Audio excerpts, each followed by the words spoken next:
Hey guys, Bible here, back again for a new series this time, and this series will be called Bible Stories. And what I plan on doing in this series is going over stories in the Old Testament and New Testament, as well as other stories in the Old Testament, and comparing all of them and seeing the connections made between them.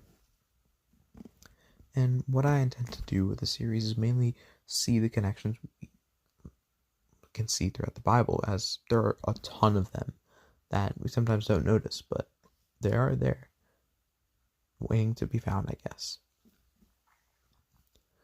But more than that, something I notice is we oftentimes may entirely focus on certain parts of the Bible and completely ignore others. And I feel like rather than doing a random verse or maybe something that could cheer people up every single day, we read the Bible by connecting certain stories with each other and going through it that way.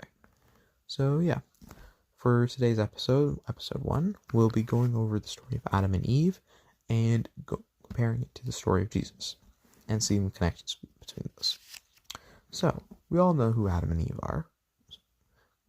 They were created by God, and they were chilling in the Garden of Eden before Satan tempted Eve to eat from the tree of good and evil. Because of that, and he said to them, "Oh yeah, if you eat this fruit, you'll be like God." And as a result, sin was born into the world.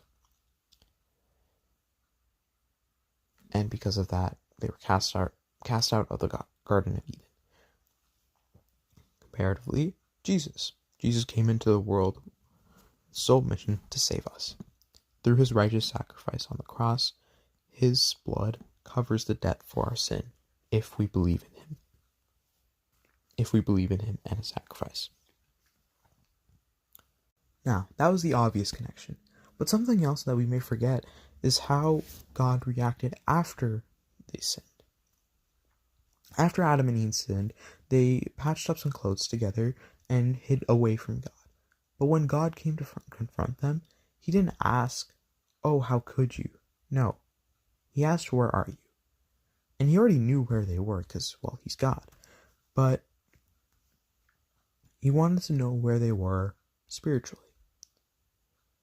And that's the same question that Jesus asks us, and the same way he asked Peter before forgiving him. And that's just something beautiful I noticed that someone else told me. And yeah, that's it for today.